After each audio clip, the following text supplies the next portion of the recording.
Tired of struggling financially? Learn how to make money online. Learning how to make money online is something that many people today are searching for to help supplement their income. It can be a simple way to put a few extra bucks in your pocket, or if you're lucky, it can earn you a great living.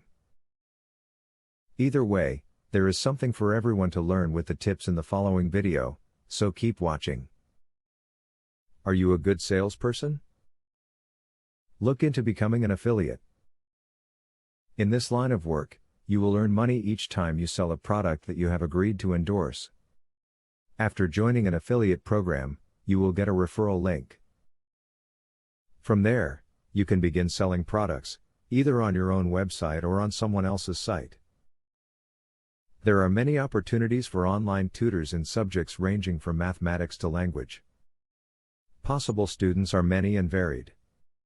You might teach your native language to people living in other countries via VoIP.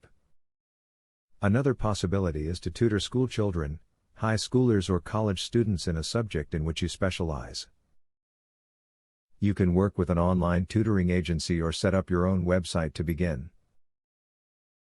Affiliate marketing is a great way to make a legitimate online income. You will need a site that has steady visitors. Find a topic of interest and begin writing about it. Then locate a website with an affiliate payout program and apply to be a part of it. You can earn a percentage of the purchase price. As you can see from the above video, it is easy to understand how to make money online when you get the knowledge through great tips. You can join the millions of people worldwide who make money each day, if you pay close attention to the tips that you have just read. Making money online is a skill, and if you continue to study good tips and ideas such as these, there is no reason why you cannot make lots of money online. Student loan.